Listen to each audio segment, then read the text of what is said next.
किंतु भगवान को कौन प्रिय है? गॉड लाइक्स हू? कौन सा भक्त उसे प्रिय है भगवान को, दैट इज इंपॉर्टेंट। और उसके लिए भगवान अर्जुन को समझाते हैं कि ये जो लक्षण, ये जो गुण, ये जिसमें होगा वो भक्त मुझे प्रिय है। और इसे सद्गुण कहा गया। क्यों सद्गुण? सत्य यानी ईश्वर, ये जो ईश्वरीय गुण है। तो हम सोचेंगे हम तो मनुष्य है, तो हमारे अंदर ये गुण कैसे आए? ईश्वर के गुण हमारे अंदर कैसे आए? हम तो मनुष्य है, सद्गुण हमारे अंदर कैसे आए? परम तत्व का मैं अंश हूं, हम ब्रह्मास्मि तत्वमसि। वेद ने ये कहा है कि तुम भी उसी दिव्यता का अंश हो। लेकिन हमें ये विस्मरण हो गया। क्यों? क्योंकि संसार के साथ आत्मा जुड़ गई और प्रकृति के जो तामसी, राजसी और सात्विक गुण है, उसके आवरण हमारे आत्म तत्व पर चढ़ गए, उसे अविद्या कहते हैं। और इस अविद्या के कारण हम दो चीज भूल गए। एक, हमारा स्वस्वरूप भूल गए, मैं कौन हूं ये मैं भूल गया। और मेरा संबंध किसके साथ है? संबंध यानी योग, मिलना, इसे योग कहते हैं। मेरा संबंध परम तत्व के साथ है, मेरा संबंध ईश्वर के साथ हमेशा से प्रस्थापित है, किंतु मुझे उसका विस्मरण हुआ है अविद्या के कारण, माया के कारण। इसके लिए मैं भूल गया हूं कि मैं भी वही दिव्य तत्व हूं। और जो गुण परम तत्व के है वही गुण आत्म तत्व के है। तो हमें करना क्या है? परम तत्व की प्राप्ति की जरूरत ही नहीं, मैं तो हूं ही भगवान का अंश। तो बस ये बोध होना चाहिए, ये ज्ञान होना चाहिए कि मैं कौन हूं।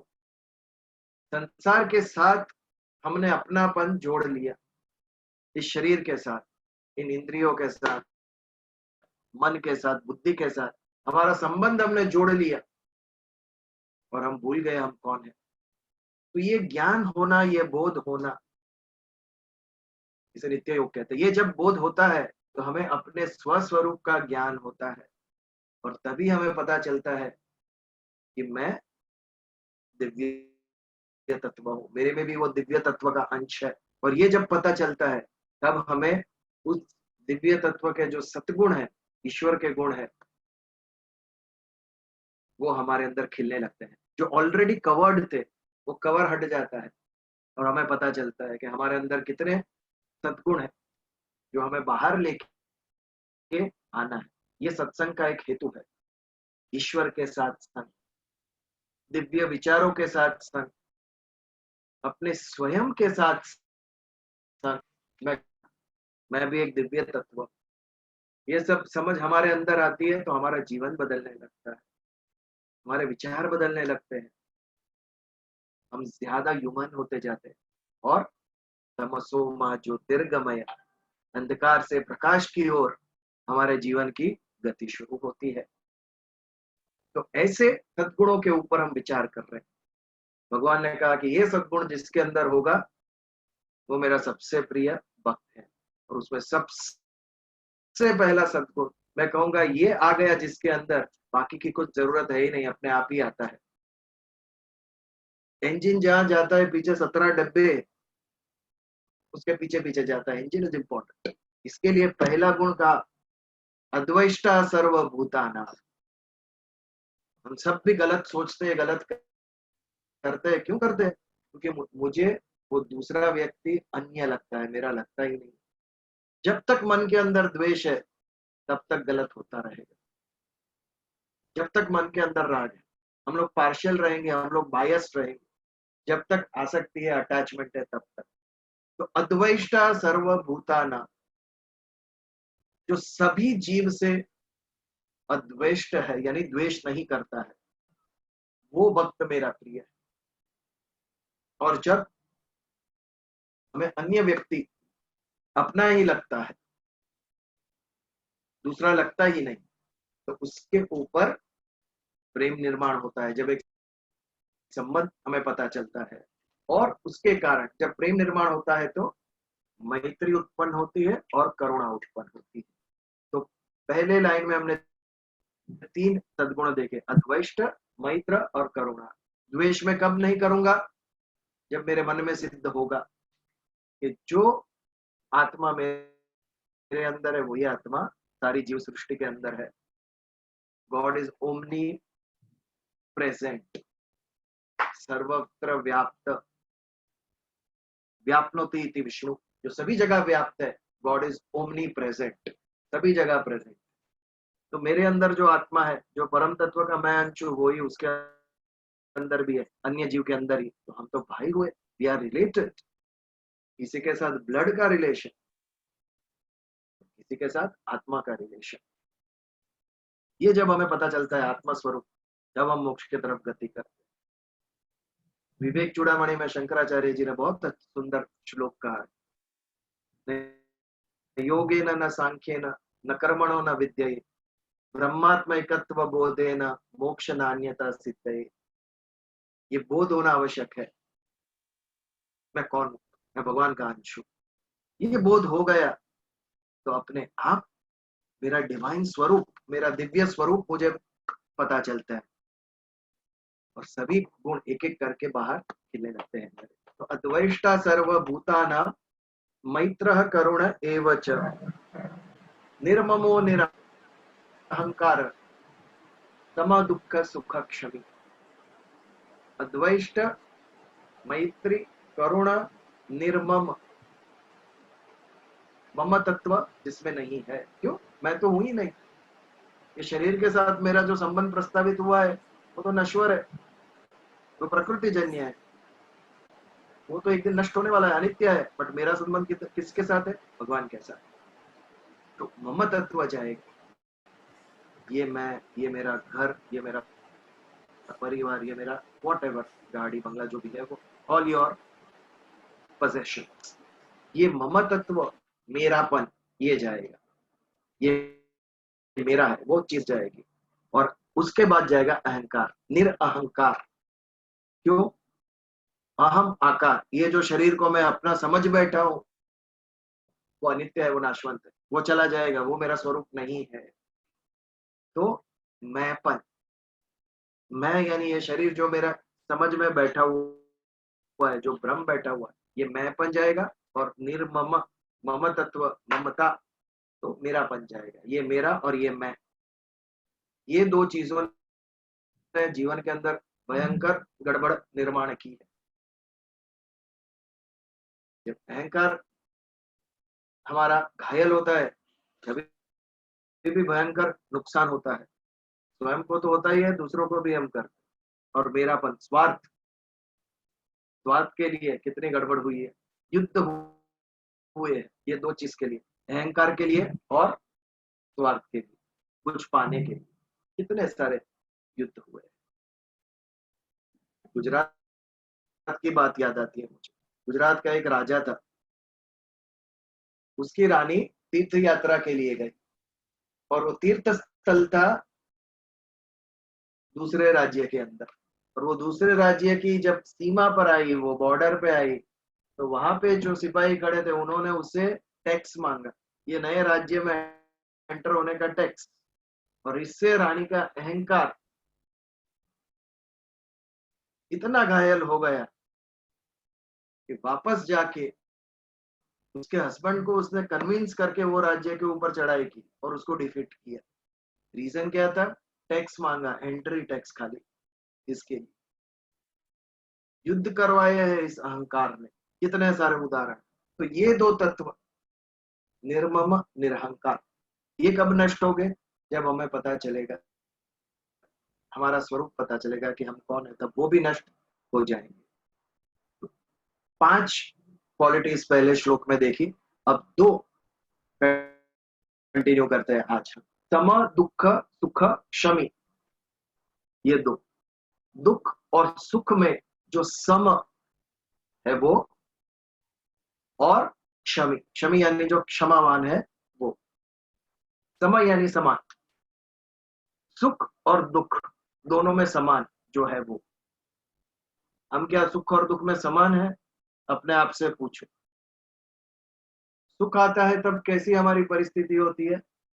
मन करता है नाचने लगूं, आने लगूं, और दुख आता है तब कोने में बैठ के रोने का मन करता है। Why? Because we get affected by it. आज ऑनलाइन सत्संग में ये संभव नहीं। अगर प्रत्यक्ष सत्संग होता तो इसके ऊपर हमने विचार किया होता सभी ने मिलकर कि सुख और दुख, यदि इसकी व्याख्या करनी है तो हम क्या कहेंगे, सुख किसे कहेंगे और दुख किसे कहेंगे। विचारने विचारने वाली बात है, इसके ऊपर सुंदर डिस्कशन हो सकता है, सब मिलके सत्य तक पहुंच सकते हैं। सुख क्या है और दुख क्या है, इसके ऊपर हमें विचार करना है। जो भगवान का भक्त है, जो भगवान को प्रिय है, वो सुख और दुख दोनों में समान है। तो ये सुख और दुख है क्या? इसके लिए यदि हम शास्त्रों में इसकी परिभाषा देखें, बहुत सिंपल कहा है और सचोट है, सत्य भी है। अनुकूले सुख, प्रतिकूले दुख। जो भी चीज हमें अनुकूल है वो हमें सुख देगी, जो भी चीज हमें प्रतिकूल है वो हमें दुख देगी। क्या क्या दे सकता है हमें सुख और दुख? एक व्यक्ति, एक वस्तु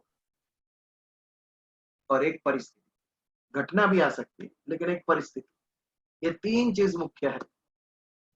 जब अनुकूल व्यक्ति मिलती है हमें तो सुख होता है। स्कूल में कॉलेज में हम थे तभी कोई स्ट्रिक्ट नहीं लेकिन लीनियंट टीचर का जब लेक्चर होता है सुखी होते हैं। स्ट्रिक्ट टीचर का होता है तो डर लगता है सभी को, ये लेक्चर कभी एंड हो जाए।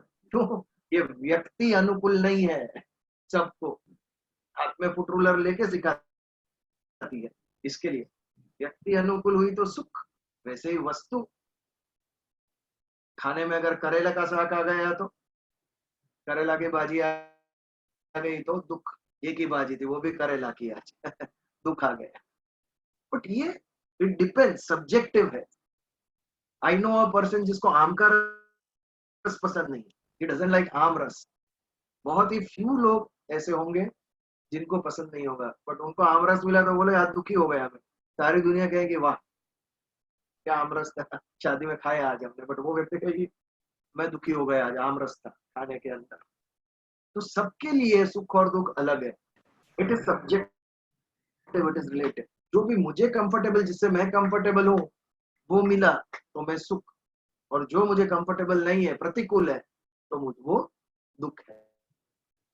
साधारणतया हमारे मन की जो इच्छा होती है वो पूर्ण होवे तो हम सुखी होते हैं, और यदि अपूर्ण रहती है तो हम दुखी हो जाते हैं। अनुकूले सुख, प्रतिकूले दुख। बट आध्यात्मिक दृष्टि से देखें तो थोड़ा और डीपली सोचना पड़ेगा। सुखी और दुखी तो सभी होते हैं। कौन सा मनुष्य है जो सुखी नहीं होता है और दुखी नहीं होता है? स्वयं भगवान जब मनुष्य का अवतार लेकर आए, राम और कृष्ण, मनुष्य का अवतार लिया तो मनुष्य की तरह सुख और दुख भुगते उन लोगों ने। शायद हमारे से ज्यादा दुख उनके जीवन में थे।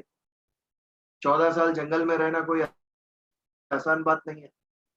तो सुख और दुख मनुष्य के जीवन में आएंगे ही, लेकिन भगवान को कौन सा प्रिय है? जो सुख और दुख में सम है। समान यानी क्या? पहले हमें सुख का ज्ञान होता है या दुख का ज्ञान होता है, ये सभी मनुष्य को होता है। ये सुख आया, ये ज्ञान हुआ हमें, और ये दुख आया, ये भी हमें ज्ञान हुआ। बट जो आध्यात्मिक योगी है, जो भगवान का भक्त है, उसमें क्या डिफरेंस है उसमें और हम में? जब सुख और दुख आता है तो उसको ज्ञान होता है, लेकिन उसके मन पर उसका कोई भी विकार नहीं होता, उसके मन पर उसके कोई भी रिएक्शन नहीं होता है। हमारे चेहरे से पता चल जाता है, हमारी बॉडी लैंग्वेज से पता चलता है, हमारे शब्दों से पता चलता है कि मैं सुखी हूं या दुखी हूं। बट ये जो व्यक्ति है, जो भक्त है, उसके लिए सुख और दुख दोनों समान है, उसको कोई फर्क नहीं पड़ता। मन एक पानी के तालाब जैसा है। जब वो शांत होता है और उसमें एक कंकर हम डालें तो उस पानी के अंदर कितने रिपल्स उत्पन्न होते हैं। मन का भी वैसा ही है। मन के अंदर जब मन के ऊपर एक इंप्रेशन होती है सुख या दुख की, तो उसके अंदर भी रिपल्स उठते हैं। और ये जो चेंज होता है, मन की स्थिति जो बदलती है, उसे विकार कहते हैं। विकार यानी व्हाट? चेंज, बदलाव, उसे विकार कहते हैं। हम समझ गए कि रोग को विकार कहते हैं, ऐसा नहीं। हमारी एक स्टेट ऑफ हेल्थ है, स्वास्थ्य है हमारा, उसमें जब बदलाव आता है, शरीर का टेम्परेचर 100 हो गया, ये क्या है? ये बदलाव आया उसमें, उसके लिए उसको विकार कहते हैं। विकार इज नॉट रोग, विकार इज चेंज। तो मन की परिस्थिति में जब बदलाव आता है तो उसे विकार कहते हैं। तो हमारे लिए, मनुष्य के लिए, सुख आता है तो हम वी फील नाइस, हमारे रिएक्शन में दिखता है। दुख आता है तो भी रिएक्शन में दिखता है। मतलब जब पता चलता है उसके बाद उसकी एक रिएक्शन आता है। लेकिन भगवान का जो भक्त है वो दोनों में समान होता है। सुख भुगतता है तो भी मन पे उसका कोई विकार, चेंज माइंड में नहीं आता है। और यदि दुख भी आया तो उसके मन में उसका कोई चेंज नहीं होता है। वो शांति से, समान भाव से दोनों को देखता है। इसे कहते हैं सम दुख सुख। सुख और दुख दोनों में समान है। एक छोटा सा इंसिडेंस है।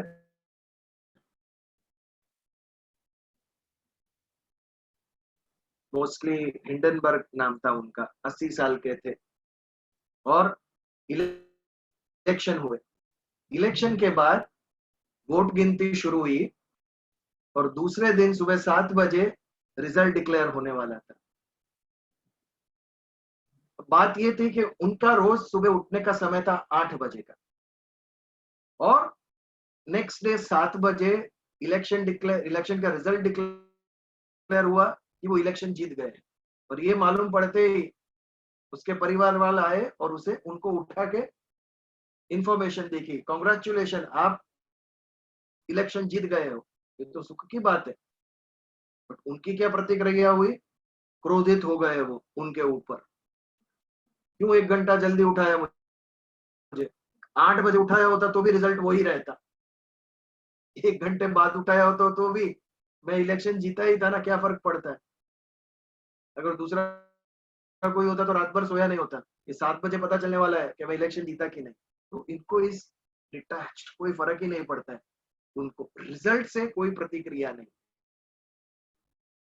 डिटैच्ड है। ऐसे भक्त की परिस्थिति है।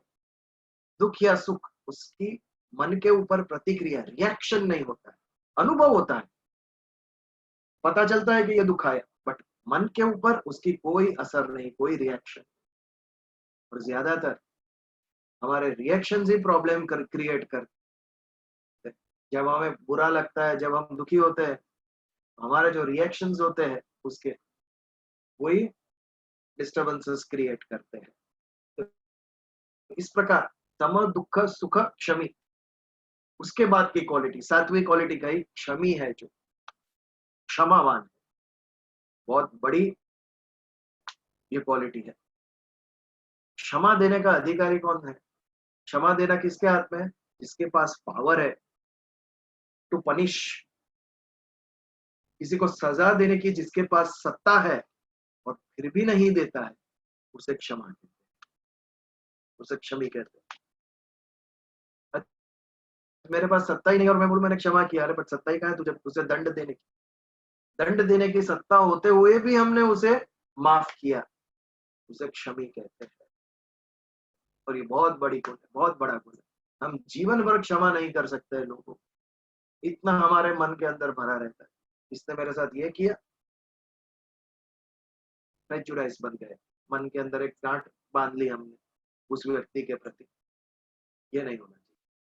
हमारे अंदर क्षमा भाव होना चाहिए। क्यों? क्योंकि ये दैवी गुण है, भगवान को प्रिय है। यही सब धर्म की, अध्यात्म की बात सुनकर इंडिया में बड़े बड़े कैरेक्टर निर्माण हुए हैं। शायद गांधी जी ने यहीं से ये उठाया था। साउथ अफ्रीका में जब उन्होंने सत्याग्रह किया और उन्हें जेल हुई थी, तो जो वहां के जनरल थे, जनरल स्मट, उनके प्रति उनके दिल में बिल्कुल वैर भाव नहीं, मित्रता का भाव। और उनके लिए जेल में उन्होंने शूज भी स्टिच करके जाते वक्त उनको गिफ्ट दिया कि भले ही आपने मुझे गिरफ्तार किया, लेकिन आपके प्रति मुझे कोई भी द्वेष भाव नहीं है। डियर फ्रेंड्स, कितनी अच्छी तरीके से बर्ताव करके वो उनको मिलकर गए थे। तो ये कब आता है? जब हमारे अंदर क्षमा भाव होता है। तो उसने मुझे अरेस्ट किया, अब जीवन भर मैं उसे परेशान करूं, ये भाव नहीं था, क्षमा का भाव। आगे हमने देखा पिछली बार एक एक धर्म के एक एक गुण हमने देखे जिन्होंने उठाए। जैसे बौद्ध धर्म ने करुणा, कंपैशन, ये उठाया, क्योंकि क्यों? सिद्धार्थ के अंदर बचपन से ये भाव था, करुणा का भाव। और वो जब बुद्ध बने तब इस क्वालिटी को लोगों के अंदर उतारा उन्होंने। फिर वापस जाके एनलाइटनमेंट मिलने के बाद, ज्ञान प्राप्त होने के बाद, फिर जाके सिंहासन पर नहीं बैठे, वो हाथ में सत्ता नहीं लिया, तो लोगों के हृदय सिंहासन पर बैठे। जनगण मन अधिनायक, लोगों के मन के अधिनायक, अधि यानी फर्स्ट हीरो लोगों के माइंड के। घर घर जाकर, गांव गांव जाकर उन्होंने ज्ञान बांटा, लोगों के अंदर विचार दिए और लोगों का जीवन बदला गौतम बुद्ध ने। करुणा उनके अंदर थी, तभी ना कि मुझे जो ज्ञान प्राप्त हुआ है वो मैं सभी लोगों को, अद्वैष्टा सर्वभूतानां सर्वभूत हिते रता, तीसरा श्लोक हमने देखा था।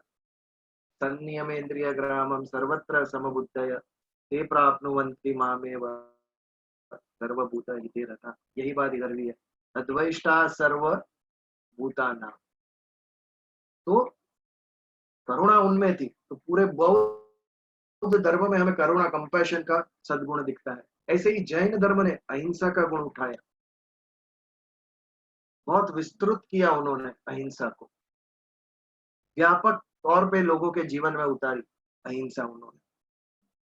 वैसे ही क्रिश्चियनिटी ने अगर कोई सद्गुण उठाया हो तो वो है फॉरगिवनेस, क्षमा। क्रिश्चियनिटी में मैक्सिमम आपको ये मिलेगा। बहुत सारे उदाहरण मैं दे सकता हूँ। उसकी शुरुआत कहां से हुई? स्वयं क्राइस्ट के जीवन से। जीसस क्राइस्ट को जब शूली पे चढ़ा रहे थे, when he was being crucified, जो लोग नेल्स मार रहे थे उसको, जो मार रहे थे उसको, उसके लिए क्या कहा उन्होंने? Forgive them O Lord, they know not what they do. भगवान इनको क्षमा कर, क्यों? अज्ञानी है, इनको तो पता ही नहीं कि ये क्या कर रहे हैं। यदि हमें ज्ञान हो जाए कि मैं ये गलत कर रहा हूँ, यदि ये अवेयरनेस आ जाए, तो हम वो गलत करना छोड़ देंगे, हम वो छोड़ देंगे। बट ये गलत करते वक्त अवेयरनेस ही नहीं है, इसके लिए हम करते जाते। जीसस क्राइस्ट ने शुरू किया फॉरगिवनेस, वहां से आगे चल के 2000 साल से क्रिश्चियनिटी जो फैल रही, ये सद्गुण को और बढ़ाया उन्होंने, व्यापक किया। How to forgive people. मुझे एक बात याद आती है, एक बार Pope John Paul II, Pope उनके धर्म गुरु है, world over Roman Catholic church के धर्म गुरु है। वो एक कंट्री में गए थे और वहां पर जब वो भाषण दे रहे थे, तब के ऊपर एक व्यक्ति ने गोली चलाई। लकीली गोली उनको लगी नहीं और वो बच गए उससे। और जैसे ही गोली चली कि पुलिस आ गई, उन्होंने फाइंड आउट किया किसने किया है, और उस व्यक्ति को, उस लड़के, यंग लड़का था, उसको जेल में दिया। अब अन्य कोई होता तो प्रवचन कंप्लीट करके नेक्स्ट वहां से चले जाते कि यहाँ पर जानलेवा हमला हुआ है, अभी यहाँ नहीं टिक सकते। बट ये देखिए पोप ने क्या किया, उन्होंने फाइंड आउट किया कि वो लड़का कौन से जेल में है, वो व्यक्ति, और नेक्स्ट डे उसको मिलने जेल में गए, उनके पास प्यार से गए, बैठे और पूछा कि बेटा क्या है तेरे मन में कि तूने गोली चला दी मेरे ऊपर। और फिर बातें शुरू हुई और उसके मन में जो भी था वो सब वो बताता गया उसको। तो कहने का क्या अर्थ है कि कितनी क्षमा का भाव होगा। अगर हम इस स्थान पे होंगे तो कहेंगे कि उसको फांसी हो जाना चाहिए, वो बाहर नहीं आना चाहिए, नहीं तो फिर वापस ये करेगा। बट फॉरगिवनेस, क्षमा का भाव होना, ये दैवी गुण है, ये मनुष्य का गुण है। यदि हम क्षमा नहीं कर सकते हैं तो somewhere our humanity is lacking, our divinity is lacking somewhere. तो ये जो है, इतने गुण हमने देखे, सम दुख सुख क्षमी। क्षमी कौन है? जो क्षमा कर सकता है, उसे क्षमी कहते हैं हम।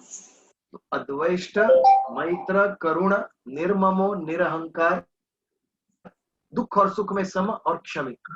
ये पहले श्लोक में 7 सद्गुण कहे भगवान ने एक ही श्लोक में। इसमें से एक भी हमारे जीवन में आए, उसके ऊपर प्रयास होना चाहिए। हम यहाँ जो सुनते हैं उसके ऊपर विचार होना चाहिए, मनन होना चाहिए। Bijal, sorry to interrupt you. That somebody has left their mic on.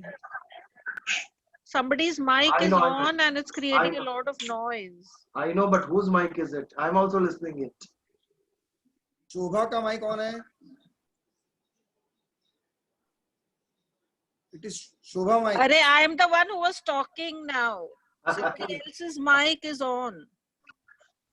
Yeah, I'll manage. Don't worry. Yeah, Kunal here. I'll manage that sound. Sanjeev's mic was on, I think. Anyways, तो ये जो 7 सद्गुण हमने देखे, उसके ऊपर चिंतन होना चाहिए, मनन होना चाहिए, और उसके बाद जब उस पर ध्यान करेंगे तब जाके वो हमारे अंदर आत्मसात होगा। And that should be the aim. ये क्यों सुन रहे हैं हम? डेफिनेशन की, व्याख्या की सुनने के लिए अच्छा लगता है, बट ये तो केवल बुद्धि का भोग हो गया, बुद्धि का विषय है ज्ञान। जब इंद्रिय और विषय मिलते हैं तो आनंद उत्पन्न होता है। बुद्धि हमारी इंद्रिय है, अंतःकरण, और ज्ञान विषय है। ये जब मिला, ओहो बहुत अच्छा लगा, क्या सत्संग था आज का, क्या विषय था। बट उसके आगे क्या, उसके बाद क्या? एसी चालू करके सो गए सब लोग, और सुबह होते हुए सब भूल गए हम। ये अध्याय नहीं है, ये सत्संग का अध्याय नहीं है। हमारे अंदर उतरना चाहिए। इट शुड सीप इनटू आवर बीइंग, तभी जाके वो होगा। कैसे होगा? अवेयरनेस। उसमें गुरु कुछ नहीं कर सकता है। गुरु is like a light house, who will show you ये मार्ग नहीं बेटा, ये मार्ग पे जाने का, बट करना तो हमें स्वयं ही है, उसमें कोई कुछ भी नहीं कर सकता। तो यहाँ पर हम 13वें श्लोक का समापन करते हैं, और इस श्लोक के ऊपर यदि कुछ प्रश्न या कुछ डिस्कशन है तो we can take for 2-5 minutes. You can on your mics and we can take some questions. We can do some interactive discussion for some time if anybody has questions.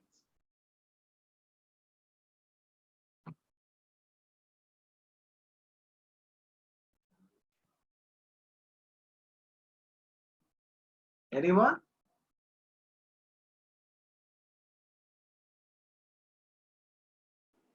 Kunal? Oh, Nayan has entered finally. Nayan has posted some question on the chat. Can I ask, or I can ask at the end only? No, you can. Related to this goal, this shlok you can ask now. Okay, so I'll ask question एक साथ सब, and you can answer in short, नहीं तो अपना आगे का रह जाएगा. So one is राग द्वेष क्या होता है? Second is बोलो. Second सब एक साथ पूछ लेता हूँ. Second is yeah, it's very good if all become like क्षमा दे दो और live very good life, but Krishna भगवान ने भी वो 100 मिस्टेक के बाद शिशुपाल का मुंडी उड़ा दिया था सुदर्शन चक्र से, और तो कितना लिमिट तक किसी को माफ करते रहेंगे? एक, क्योंकि अपने को उसको माफ करने में अपने को बहुत सफर होते रहना पड़ता है कंटिन्यूअसली। और एक्चुअली देखो आजू बाजू तो पूरी दुनिया मतलब ही हर बिजनेसमैन को मैक्सिमम प्रॉफिट चाहिए, हर एम्प्लॉय को कम से कम काम करने का, मजा करने का है। तो एक्चुअल जीने का कैसा है इसके साथ, मतलब ये अपने अंदर कैसे डालने का, लाइफ टाइम सफर होते रहने का क्या? बस मेरा क्वेश्चन हो गया। फर्स्ट इज राग एंड द्वेष। In very short I'll tell you. द्वेष तो हमने देखा, द्वेष्टा श्लोक किया। ये द्वेष क्या है? हम दूसरा समझते हैं, जिसे अपना नहीं समझते उसे द्वेष कहते हैं। और राग ऑपोजिट ऑफ दैट, अटैचमेंट। मेरा बेटा दुर्योधन के प्रति धृतराष्ट्र को था, वो क्या था? राग था। सिंहासन पे मेरा बेटा ही आना चाहिए। और ये जब राग उत्पन्न होता है अटैचमेंट उत्पन्न होता है तो हमारी सेंसेस काम नहीं करती है and we become bias, we become partial, हम सत्य देख नहीं सकते और ये अनर्थ करता है। इसके लिए राग और द्वेष ये दो मुख्य है। ये अगर इसको हमने चैंपियन कर दिया तो बहुत सारे दुर्गुण अपने आप चले जाते हैं और सद्गुण अपने आप आ जाते हैं। तो ये राग और द्वेष। दूसरा क्षमा। हमारा जो हिंदू धर्म है बहुत ही एक्टिव धर्म है। विश्व का किसी भी धर्म में ये नहीं कहा है कि तेरे स्वजन को मार, सबने अच्छी बातें की, यही कर। एक कृष्ण भगवान है जिसने कहा कि हत्या कर। क्यों जरूरी है? जरूरी कब होता है? जिसके पास बुद्धि है, जिसके पास संपत्ति है, जिसके पास सत्ता है, सब कुछ होने के बाद भी जो समझेगा नहीं, फिर उसका वध करना पड़ेगा। कृष्ण भगवान ने किसका वध किया? जरासंध का वध करवाया, कंस का वध किया। राम भगवान ने रावण का किया, कृष्ण ने दुर्योधन का करवाया। क्यों? शक्तिशाली थे। उनका एक निर्णय हजारों लोगों को दुखी कर सकता था। ऐसे पावरफुल लोग जब समझते नहीं है तो वहां पे क्षमा के अलावा कुछ भी नहीं रहता। कृष्ण भगवान तो दुर्योधन को क्षमा करने गए थे, अल्टीमेटली भी जाके उसे मनाने के लिए पीस प्रपोजल लेके गए थे, बट वहां पर भी दुर्योधन ने क्या चेष्टा की? भगवान कृष्ण को बंदीवान बनाने की चेष्टा की। भगवान चाहते तो उधर ही सुदर्शन चक्र निकाल के उसका सिर उठा देते, बट तभी भी उन्होंने वहां भी उसको क्षमा किया कि तेरे कर्मों के मुताबिक तेरा फल भुगत, युद्ध कर और युद्ध में मारा जाता। ये बात। तो क्षमा का भी एक लिमिट होता है। ये आपने जो शिशुपाल का कहा, और ये सब एक्सट्रीम केसेस है, एक्सट्रीम केसेस है। बट अगर ये हम पकड़ के चले तो हमारा जीवन, सोचो, जिस किसी के साथ भी थोड़ा भी अनबना हुआ, विल नॉट फॉरगिव। हमारे नॉर्मल जीवन में कहाँ किसी को मारने का ये आता ही है, बट इससे खाली झगड़े होंगे। जब ये भाव नहीं होगा ना, तो भगवान ने भी शिशुपाल को मारा, तो वो भगवान थे और सामने शिशुपाल था। ये हमें समझना चाहिए। क्या जीवन जो दुश्मनों के साथ जो हमारी होनी चाहिए, एनिमीज के साथ, वो वे ऑफ थिंकिंग घर में ना आ जाए, देश के अंदर ना आ जाए, मित्रों के साथ ना आ जाए। ये नेगेटिविटी है। फॉरगिवनेस पॉजिटिविटी है। प्रॉब्लम क्या होता है? एक करता है, दूसरा नहीं करता है, तभी प्रॉब्लम उद्भव होता है। और ये जो एम्प्लॉइज और ये सब बात है, वो तो स्वार्थ मनुष्य के अंदर रहने ही वाला है। क्यों रहने वाला है? बिकॉज हम उसे 2+2 4 ही सिखाते हैं। तुझे अच्छा बनना है, ये शिक्षण कहाँ मिल रहा है आज? कि तू कौन है, ये कौन समझा रहा है तुझे? हमने वर्ल्ड कैसा निर्माण कर दिया। सम्मान किसी को है, जिसके पास सबसे ज्यादा पैसा है उसी को सम्मान है, उसके अलावा किसी का सत्कार ही नहीं। कोई अच्छे व्यक्ति का सत्कार किया है कभी? दिया किसी को? जिसके पास क्वालिटीज है उसको ही पद्मश्री और पद्म भूषण। कोई अच्छे आदमी को मिला कभी? भारत रत्न, सबसे श्रेष्ठ मनुष्य है भारत का, इसके जैसा दूसरा कोई नहीं। सद्गुणों का सत्कार ही नहीं करते हैं, तो फिर लोग वो फॉलो कैसे करेंगे? जब सम्मान मिलता है, सत्कार होता है, तो 10 लोग प्रभावित होते हैं कि मैं ऐसा ही करूं। तो उससे हम विमुख हो गए, हम मटीरियलिस्टिक जीवन में उतर गए। Progress, what progress? Materialistic, financial progress, उसी को जीवन का ध्येय बना दी। मनी जो जीवन जीने का साधन है, उसको हमने एम बना दिया। Money is required to live a life, a good life, and life is the aim. ये एम रह गई पीछे, और लाइफ जीने का जो इंस्ट्रूमेंट है उसको हमने एम बना दिया। तभी से गड़बड़ निर्माण हो गई सब। So anyways, good questions. We had some fruitful discussion on that. Can I Shall we continue? Shall we continue with 14th or anybody else is Excuse there? Yeah. Who's there? Hello. Ajal bhai, हाँ बोलो. yeah. I just wanted to add this Shishupal episode. Please on your video, no? Who's speaking? I'm Nitin here. Yeah. Okay, Nitin bhai बोलो. Yeah. Then in this question regarding Shishupal, I just wanted to add one small thing, that he was warned well in advance while he was abusing Krishna. that 99 times. yeah, like he was in between, he was told twice thrice that you are crossing your limits, और अगर आप 100 कर दोगे तो फिर तुमको मैं क्षमा नहीं करूंगा. So he was given enough indication that whatever he is doing is not right, and it may lead to, you know, a punishment. That's all. Right. Yeah, of course. We know that. But yes. Yeah, so in a way what I wanted to say is कि क्षमा का factor तो वहाँ आ ही गया. भगवान ने उसको 99 बार क्षमा किया. But yeah, Vijay, can you just repeat when you said when a person with power, person with authority, and person with intellect does something wrong, then he deserves to be punished, is what you are saying? yes, one who doesn't understand after this, who is powerful, जिसके पास सत्ता है, संपत्ति है, ज्ञानी है, but जो समझ नहीं रहा है, उसके लिए ये बात थी. सब दुराचारी राजा, सब सत्ता थी उनके पास, संपत्ति थी, बट वो समझ नहीं रहे थे. When they do wrong, then to punish them, ये किया था भगवान. नॉर्मल किसी को नहीं किया. These are extreme cases, and extreme cases को we should never make it a rule. They are always exception. ये क्षमा का गुण तो हमारे अंदर होना ही चाहिए. उसके बिना परिवार चल ही नहीं सकता है. किसी के साथ 2 कदम भी हम नहीं चल सकेंगे यदि if you don't know to forgive. और यही गुण के कारण तो आज क्रिश्चियनिटी नंबर 1 रिलीजन है. They are accepting everybody with all their faults. क्षमा के बिना हो ही नहीं सकता. ऐसी बात. तो आगे बढ़े हम. वो जो प्रीवियस क्वेश्चन था ना बीजल भाई, या कि एम्प्लॉय लोग कोई कम काम और ज्यादा पैसा और ऐसे, तो वो जैसे आपने बताया कि भाई बोलते हैं ना, क्या रीजन से वो लोग ऐसी सोच हो गई है उनकी, वो आपने समझा दिया बराबर कि भाई उनको किसी ने शिक्षा ही नहीं दी, अच्छी शिक्षा.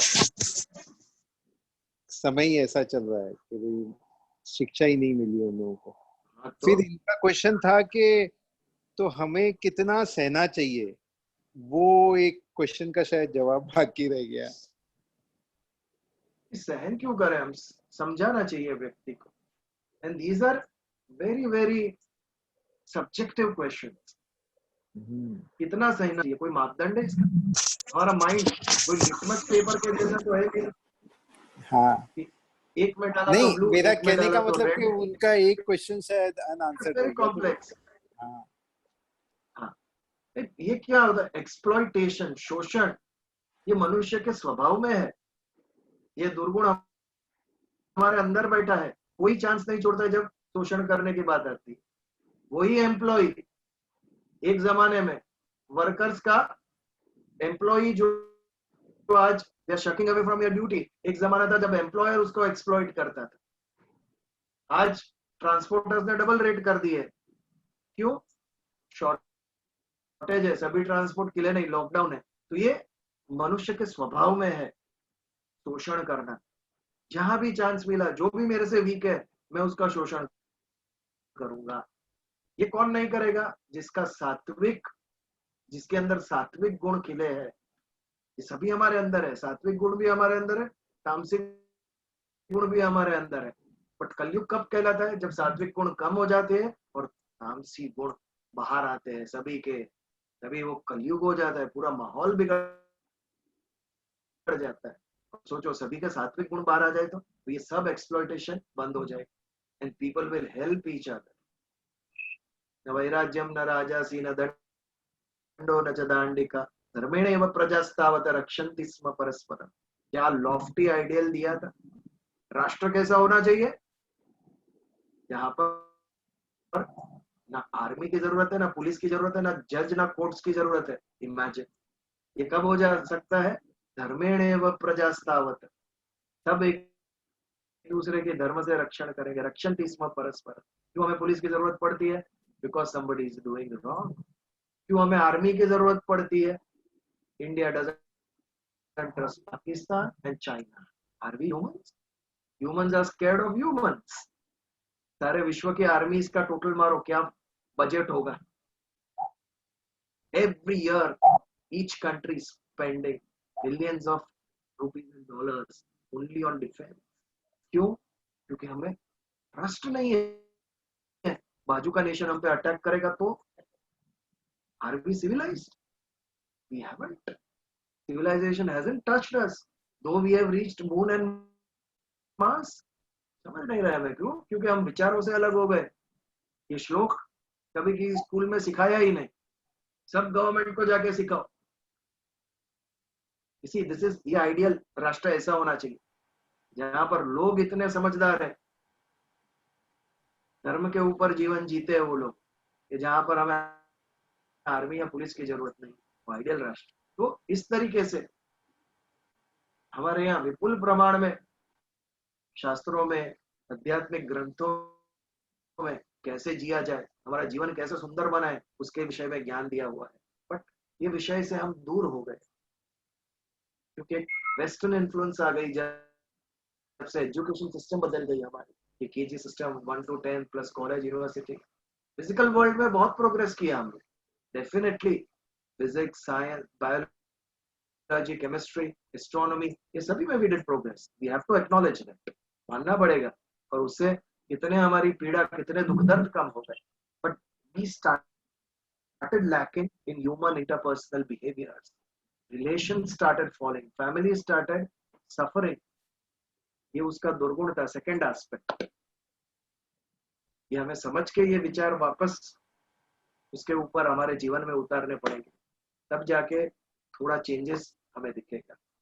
लॉन्ग प्रोसेस, धीरे धीरे होता है। तो एनीवेज 14 श्लोक की शुरुआत। Bijal, हाँ बोलो। if Krishna knew हाँ, that Duryodhan is at fault, then why did he wait for this Mahabharata? And why did so many people suffer? Means the soldiers, because the sipahis. He could have killed Duryodhan and everything would have been ended. right. Then But then तो Then we जीवन जीने wouldn't का have कोई we मतलब ही wouldn't नहीं have we wouldn't have learned the Bhagavad Gita, no? था। If he would have just instantly and deleted the and whole war. yes, कर्म की थियरी है, जो थियरी ऑफ कर्म, वो इम्प्लीमेंट कैसे होती? यदि सब कुछ भगवान ही करते तो दुर्योधन को उसके कर्म का फल कैसे मिलता? सब भगवान ने ही करना था, तो हमारे जीवन में रह क्या जाएगा? इसके लिए भगवान ने कहा कि यू एंजॉय योर लाइफ। हाँ, तो उसको भी तो शिशुपाल जैसा उसने तो कितने, यानी when Pandavas entered Hastinapur, from that onwards he was abusive to them. So I mean everyone was there, Bhishma Pitama was there, everyone saw that. वो द्रौपदी का चीर हरण, वस्त्र हरण किया। I mean this is all not done, eh? Not Killing done, killing of Duryodhan was never Krishna's work. It was never his karma. It was the karma of his own brothers. ये प्रकृति उसके नियंत्रण में है, भगवान के नियंत्रण में है, लेकिन भगवान उसमें कभी भी इंटरफियर नहीं करते। थियरी ऑफ कर्म, आपने जो कर्म किए उसका आपको अच्छा या बुरा फल मिलेगा, ये ईश्वर के अधीन है, उन्होंने निर्माण किया, but he doesn't interfere. Like एक बैंक का चेयरमैन है, बैंकिंग सिस्टम उसने पूरी खड़ी की है, बट कैन ही टेल ये मेरी और मेरी वाइफ का जॉइंट अकाउंट है? Then why did Krishna kill Shishupal? That was 1:1 उन दोनों का था। ये दुर्योधन की लड़ाई, हस्तिनापुर की लड़ाई पांडवों के साथ थी, कृष्ण के साथ नहीं थी, पांडवों के साथ थी। इसके लिए अर्जुन को कहा तेरा युद्ध तू लड़, but I am there with you, मैं तेरे साथ हूं। अगर ऐसा ही है तो कल से हम ऑफिस क्यों जाए? भगवान ही करेगा सब कुछ, जीवन में मजा क्या रहेगा? Then we will become puppets, will become robots, machines. इसके लिए to enjoy life, to have the feeling of success, क्या I achieved, मैंने हार्ड वर्क करके, मेहनत करके, I've achieved this, ये जो satisfaction है ये जो आनंद है वो हमें जीवन में मिले, इसके लिए भगवान दृष्टा है। You live your life, I will not live on behalf of you. यदि हमारे बिहाफ पे भगवान ही सब करने लगे तो मेरे जीवन में आनंद ही क्या रहेगा? What will be my life? मेरा मन मर जाएगा, मेरे मन के मुताबिक मैं कर नहीं सकता।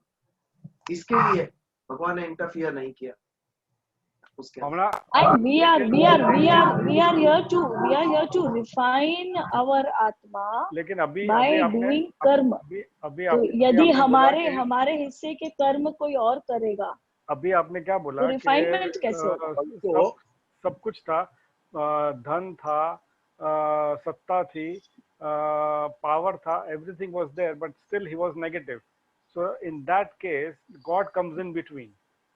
That all Duryodhana had, but still he was negative. So God came, but he did not. Did not do anything. And the same applies to Valmiki, where he was also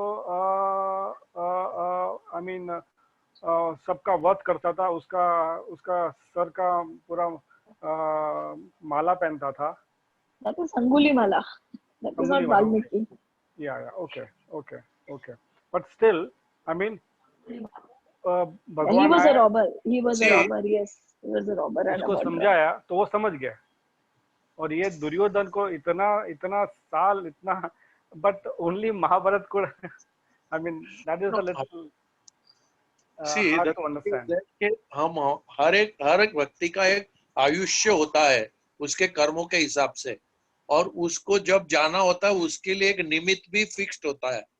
तो फॉर दुर्योधन द निमित्त was not Krishna but it was Bhim who had to kill him, और उसका जितना आयुष्य उसका लिखा हुआ है उसके कर्मों के हिसाब से उतना तो उसको जीना ही है। So in between it doesn't make sense of killing people. Today sorry to bring this kind of an example, but today the whole world knows what King Jong is, but he will meet his end when it comes. Bijal bhai can correct me if I'm wrong. This is right. और खाटू श्याम जी की incidence हमने देखा था महाभारत के अंदर। उनका सिर जब पर्वत की टोच पे लगा दिया और पूछा आपने युद्ध में देखा क्या 18 दिन? He said मैंने सिर्फ सुदर्शन चक्र देखा है। What does this mean? ये सब निमित्त थे, उसके पीछे करने वाले कृष्ण भगवान ही थे। आपको लगता है बिना कृष्ण के अर्जुन ने युद्ध जीता होता? दुर्योधन को मार सकता था पांडव? हाँ, शकुनी फेंक देखता उठा के सभी पांचों को। ये बात है। तो ये भगवान जो करता है हमें दिखता नहीं है, बट हमें निमित्त कर रहा है। थियरी ऑफ कर्म, मैंने जो किया है उसका मुझे अच्छा या बुरा फल प्राप्त होगा ही। तो दुर्योधन को वो प्राप्त होना ही था, नॉट नेसेसरी कृष्ण ही वो फल दे, दुर्योधन ने देना था उसे वो फल, इसके लिए ये हुआ था। तो इस प्रकार है। अभी आज 10:30 बज गए, सुंदर चर्चा हुई श्लोक के बाद। तो I think you can introduce the 14वां श्लोक, Bijal. You can just introduce the 14वां श्लोक. Just introduce करो, then we can. 14 श्लोक का जस्ट मैं इंट्रोडक्शन बताता हूँ। पहले श्लोक में जैसे 7 सद्गुण देखे, इसके बाद वाले श्लोक में 14 श्लोक में 5 सद्गुण और बताए भगवान ने भक्त के। संतुष्ट सततम योगी यथात्मा दृढ़ निश्चय। जो यथात्मा है, जो दृढ़ निश्चयी है, मई अर्पित मनोबुद्धि, ये भी उसका सद्गुण बताए। मई यानी मुझे, जिसने मुझे मन और बुद्धि समर्पित किया है। मद भक्त समेत प्रिय, पहली बार भगवान कहते हैं मद भक्त, मेरा ऐसा भक्त मुझे प्रिय है। मई अर्पित मनोबुद्धि मद भक्त समेत प्रिय, जिसने मुझे मन और बुद्धि अर्पण किया है। एक बार मन और बुद्धि अर्पण करे तो ये सब प्रश्न ही नहीं होंगे हमारे मन के अंदर। एक ब्लिस का लेवल आ जाएगा, परम आनंद हमारे मन के अंदर। सभी प्रश्नों का अंत, शंकाओं का अंत हो जाएगा उसके बाद, जब मन और बुद्धि अर्पण कर दे। जब तक हमें लगता है ये मेरी बुद्धि है, आई नो, तब तक तक all confusions, तब तक all doubt आते ही रहे. Anyways, we continue our journey Thursday, day after tomorrow at 9:30. अब हम प्रार्थना करके यहाँ पर समापन कर रहे हैं. उसके बाद जिसे डिस्कशंस के लिए रहना है, they can stay, and if somebody wants to leave, they can leave. तो प्रार्थना करते हैं. ओम असतो मा सतगमय तमसो मा ज्योतिर्गमय मृत्योर्मामृतंगमय. ओम शांति शांति शांति. जय श्री कृष्ण. जय श्री कृष्ण.